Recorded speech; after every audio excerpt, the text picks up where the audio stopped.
Hey guys, Emon from Peso Smart PH here. Welcome sa panibagong episode. Shoutout din sa mga podcast listeners natin. I appreciate you all. Today, discuss natin kung okay nga bang bumili ng airline stocks this pandemic. First off, review muna natin kung ano ba yung mga airline companies or airline carriers dito sa Philippines. So, unang-una, we're very familiar with it. Ito yung flag carrier natin, Philippine Airlines. Second one, Cebu Pacific. So, sikat sila sa mga budget fares nila and yung promos. Then we also have Skyjet. Previously, regional lang sila nag-ooperate, but lately lang, I believe September or October 2019, na-grant na yung franchise sila to operate with international flights. And then of course, lastly, AirAsia. Before tayo mag-proceed, so si Warren Buffett, meron siyang investment sa 4 biggest airlines sa Amerika. So that's United, Delta, Southwest, and American. However, last May pa, so sabi ng CNBC, headline nila, Warren Buffett says Berkshire sold all its airline stocks because of the coronavirus. So inabandon na niya yung position nila with the airlines. So yung stake niya or yung stake ng Berkshire Hathaway was around $4 billion. So yun nga, as I've said, United, American, Southwest, and Delta Airlines yun.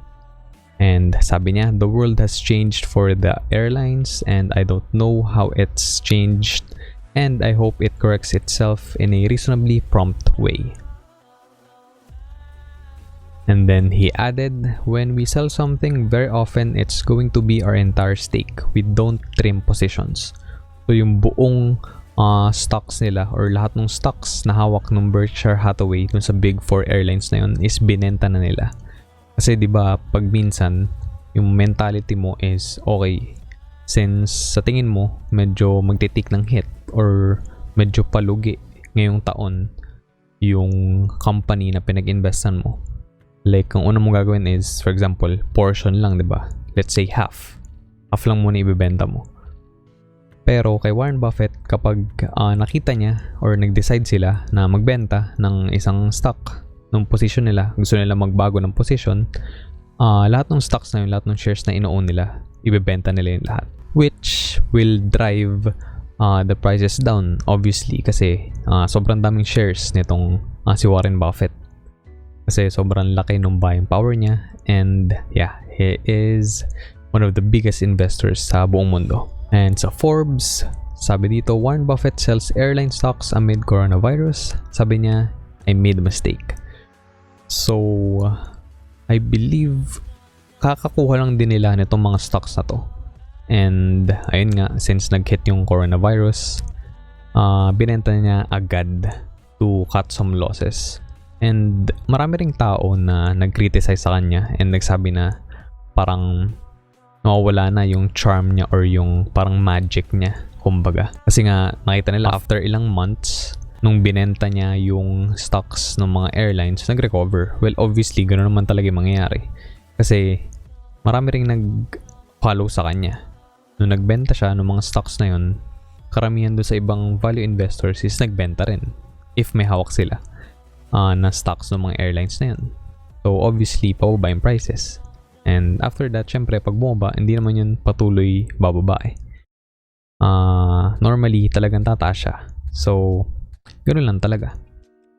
Hindi lang talaga gusto ni Warren Buffett na may hawak siya ng ganun ka-volatile or ganun ka-unsure na business. Same thing din may nangyari dito sa Philippines. Diba, konti lang talaga yung flights and wala naman talagang may gustong mag-travel that much. Kasi delikado pa nga talagang lumabas. And ayun nga, may risk na mahawakan ka or ikaw yung makahawa kung asymptomatic ka. And syempre, meron tayong ibang priorities.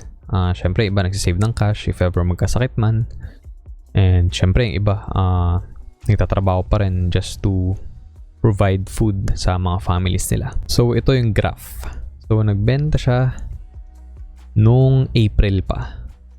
So, kita nyo dito. Ayan o. Medyo bumaba na talaga siya. Kasi yun yung time na nag-unload siya ng shares. And marami ng tao na nagbenta since fina-follow lang nila yung tracks ni Warren Buffett. And then eventually, nung May, yan, tumaas na ulit yung mga stock prices nila. Nag-normalize na kumbaga. Well, lahat naman sila is sobrang bumaba na rin. Kasi chinek ko rin tong mga stock prices nila, lalo na yung American. Like, around 2019, 2018, talagang sobrang taas ng prices niya. And then, start ng 2020, medyo bumaba na. And then, ayun, eventually ganito na lang yung levels niya. Moving on, magsa-start tayo with PAL. Also, dalawa lang kasi yung listed na airline companies dito sa Philippines. That is PAL and Cebu Pacific. Ito yung current market price niya nung time na nirecord ko tong video. So, 6.40 yung price per share niya. Down siya today by 1.23%. Then 52-week high is at 10.50. 52-week low is at 5 pesos. So medyo close siya dun sa current market price, yung 52-week low. And yeah, actively traded naman siya. Value around 200k. Then yung volume niya nasa 32,400. Hindi katulad ng mga blue chip stocks na tinatrade, mga JFC, Ayala. But it's still being traded almost every day. Ito naman yung price graph niya. So over the years, nakita nyo naman, medyo mataas siya nung 2012. Yan na yung pinakamataas niyang price na na-achieve. So above 18 pesos lang. And then today nga nasa 6.40 lang siya. Yan yung previous close. So may hahalin tulad natin yan sa prices back in 2010. So andito siya. So yun nga, nakita nyo, tumataas. Medyo abnormal yung pagtaas niya. Kasi kita nyo naman. Well, yearly naman kasi to. So, kita nyo dito 2011, na-achieve niya yung una niyang highest peak. Then na-beat around 2012. Then after that, medyo bumaba na siya ng bumaba. And parang nag-normalize lang yung prices niya around 2015 until 2018. After that year, bumaba na ulit siya. Then nag-skyrocket na naman nung start ng 2019. After that, yung trend is bumaba na ulit. So, dumating na tayo currently sa 6.40. Kung bibili ka ngayon, para kang bumalik nung 2010, 2011 period. And ito yung prices nila nag-e-end every year. So 2015, 10.20, 2016, 11.47, 2017, 11.44, 2018, 8.33, 2019, 7.85. So medyo pababa siya yung trend niya. Na-retain lang no 2016 and 2017. Then ngayon nga, nasa 6 point something na lang tayo currently. And sobrang volatile pa ng market, so unpredictable yung prices niya. And ito, yung earnings per share niya is medyo nasa negative.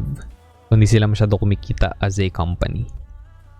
Pero meron naman silang revenue kasi yun, meron silang sales per share. However, kapag binayaran nila lahat ng operating expenses along with the taxes, wala silang net income. So, losses sila in the past 3 years since 2017. And unfortunately, hindi sila nagbibigay ng dividends. I believe 90s pa sila nagbigay ng dividends, and that is sort of a deal breaker for me personally. And ito naman, walang data ng financials nila sa BPI Trade. So, wala nung year by year. So, ito na lang yung tingnan natin.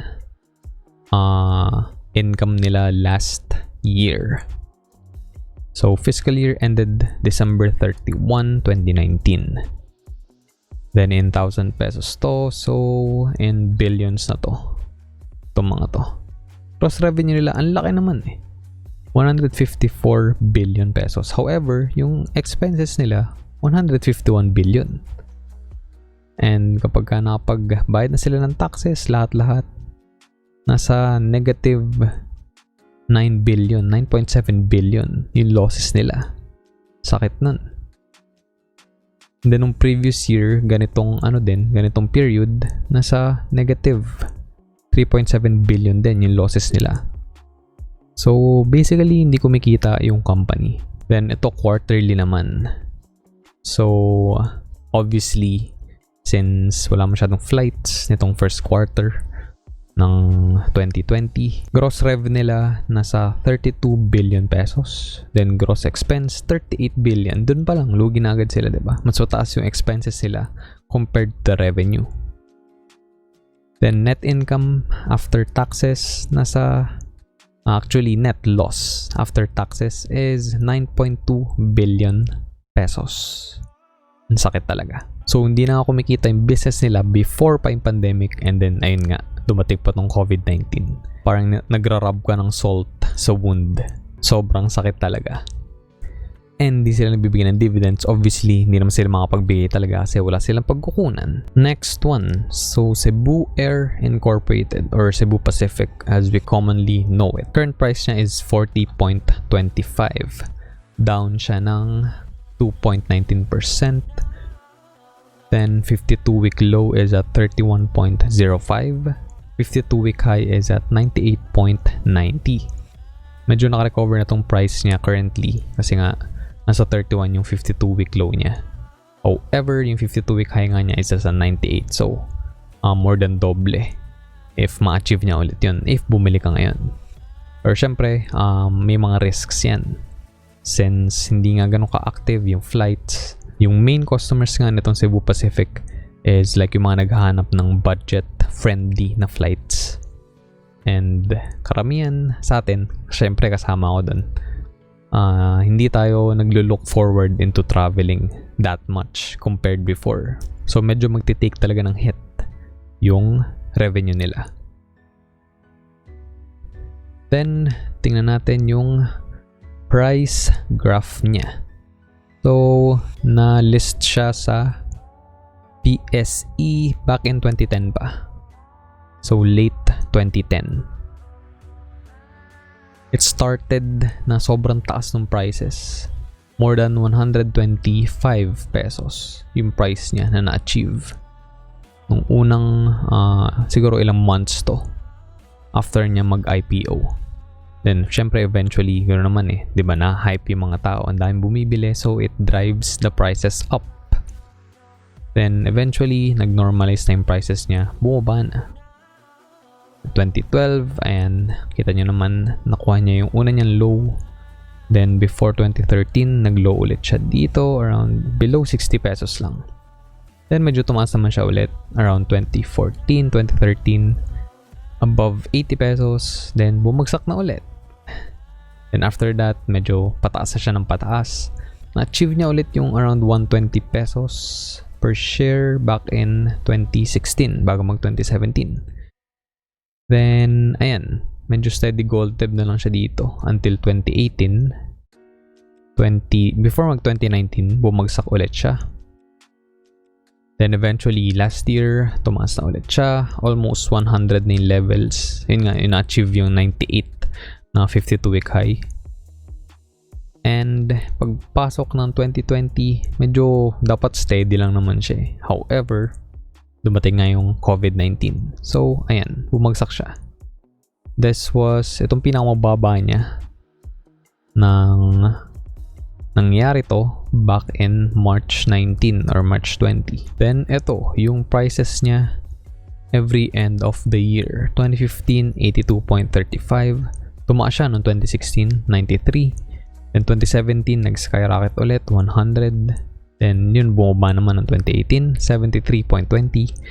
Then eventually, 2019, 89.50. And yung current price nga niya is around 40 or 39-ish. Doon siya naglalaro around 39, 40, 41, 42. Then earnings per share niya, steady naman. So from 7.24, naging 16, naging 13.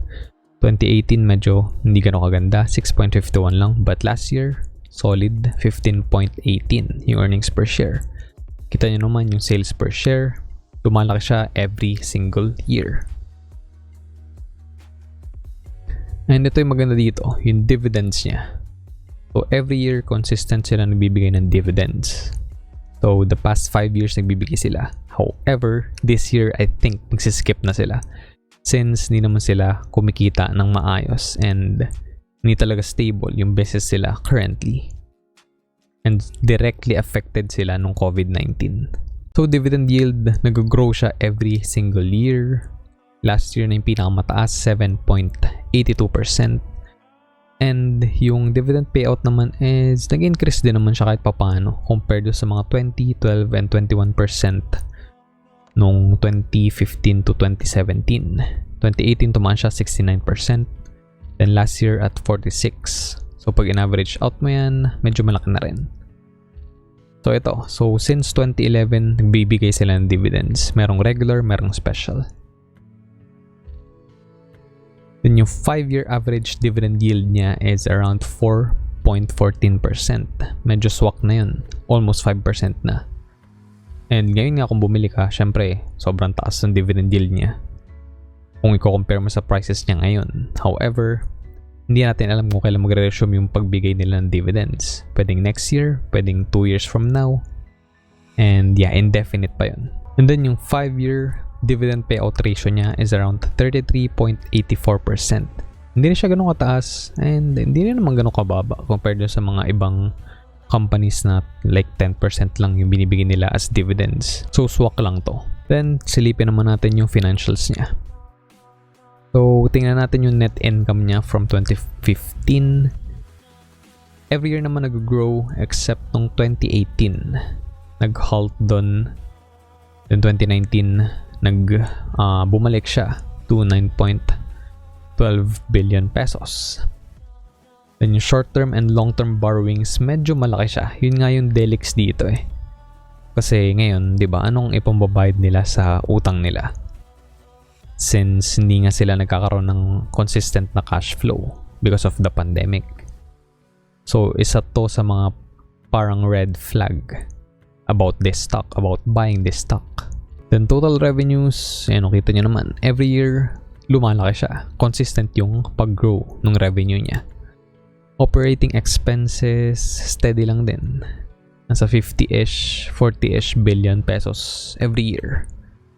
However, yun nga, talagang malaki yung borrowing sila. Kasi yung kailangan mo naman talagang pera to run a business like this is malaki. Malaki talaga yung capital.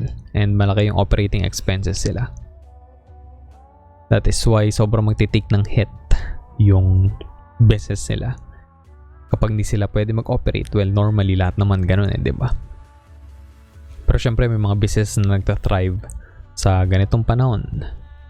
For example, yung Zoom, di ba? Sobrang daming gumamit ng services sila nung nag-start yung pandemic kasi lahat nasa bahay lang and magandang way siya and na-utilize siya pagka nagbi-meeting yung mga nasa bahay, yung mga nag-work from home. However, opposite yung nangyari sa Cebu Pacific kasi nga ilang buwan walang lumalabas. So, GG talaga yung kita nila. Silipin naman natin yung financials ni Cebu Air this first quarter of 2020. So current year, in last 3 months niya, gross expense is at 6 billion pesos. Then yung gross revenue nila is mas mababa, nasa 15.9 billion. So after paying their taxes, yung net loss nila is around 1.1 billion pesos. Laking dagok talaga. Kung i-compare mo dun sa first 3 months, yung first quarter ng 2019, yung kinita nila is 3.3 billion pesos. So, ang laking pera yung nawala sa kanila and sobrang sakit nun sa business nila. So, ayun nga. Ano ba yung conclusion natin? I think yung Cebu Pacific is mas worth it na pag-investan compared sa PAL. So, as you can see naman yung PAL, ilang taon na talaga hindi kumikita eh. Kahit na everyday nag-ooperate sila. And yeah, normal yung circumstances. Wala tong COVID na to. Hindi sila kumikita. Compared to Cebu Air, Cebu Pacific, kumikita talaga sila. Kaya nakapag-share sila ng malalaking dividends, diba? So, dun palang pangita na mas lamang si Cebu Pacific compared kay PAL kapag bibili kayo ng stocks nila. However, kung ngayon kayo bibili ng stocks ni Cebu Pac, medyo risky din yun. Kasi si Warren Buffett nga, nag-exit siya dun sa position niya with the 4 biggest airlines ng Amerika. I think mas okay na i-follow lang yung footsteps niya or imimic mo lang yung activity ni Warren Buffett. Kasi I think applicable naman yun sa buong mundo. Yun nangyari sa mga airlines. However, isang banda naman, pwedeng maganda yung upside din nitong stock ng Cebu Pacific. Kasi pagka nag-normalize naman lahat and mabit na natin yung COVID, magkaroon ng vaccine, talagang maging normal na yung mga buhay natin and COVID-free na yung buong mundo. Let's say mangyari yun. Syempre, yung mga flights, babalik na yan. Mas marami na magiging comfortable na mag-travel ulit. And masaya syempre si Cebu Pacific and of course si PAL din. So kapag nangyari yun, magno-normalize na ulit yung stock prices nila. So eventually tataas din yan. So if you're willing to take that risk, then go for it. Key takeaway lang talaga dito is currently hindi talaga kumikita itong mga airline companies na to. So baka naman sabihin nyo sobrang ina-upsell ko naman yung Cebu Pacific. Well, meron kasi talaga akong stocks itong si Cebu Pacific eh. Currently, meron akong 350 shares ni CEB. So yun nga, last traded price 4.25. Yung average cost ko is around 56. So medyo mataas, 'di ba? Yung unrealized loss ko is around 5.8k. Sakit. 29.48% yung nabawas sa total market value nung binili kong stock. Well, 3 beses ko siyang binili. Nung una, excited pa ako nito. Nung February. Actually, I think binili ko to before kami magbakasyon sa Cebu.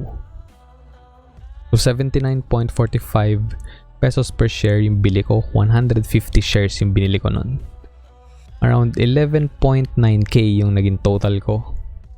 And honestly, nung binili ko tong stock na to, like wala akong ibang tinitingnan kundi dividend yield lang. So hindi ko tinignan yung financials nila, hindi ko tinignan yung price history. Wala talaga akong masyadong pakialam dun before. So yung main reason lang kung ba't ko siya binili back in Feb is yung dividend yield niya. Mataas kasi. And then yun na nga, bumaba yung mga stock prices nung March, nung April, and then eventually nung May, nung medyo naging liquid na ako, bumili ulit ako ng stocks ng Cebu. So 40 pesos and 38 pesos yung nabili ko. So tig 100 shares yan. Kita nyo naman, nasa 4,023 na lang, and then 3.8k yung isa. And syempre, I wish na nakabili ako around 31 pesos per share nung sobrang bumaba yung stocks niya. However, yun nga, hindi pa ako liquid nung time na yun. So wala akong funds. So yun yung opportunity cost ko. However, I think I'm pretty happy naman sa current position ko. If mag-dip ulit siya around 36 or 35, bibili ulit ako yan. Mag-reserve na lang ako ng funds. Kasi medyo fun talaga ako nitong stock na to. And kung mabit naman talaga natin yung COVID, magta-thrive tong business na to. And tataas na ulit yung stock prices niya. Alright, so we're heading towards the end of this episode. Silipin natin yung mga sources na nagamit for this video. So ayan, lahat ng mga link, kung gusto nyo i-check out, nasa baba lang yan sa description. And before we end, meron tayong quote from Warren Buffett. So sabi niya, buy a stock the way you would buy a house. Understand and like it such that you'd be content to own it in the absence of any market. That concludes the episode for today. Sana may natutunan kayo.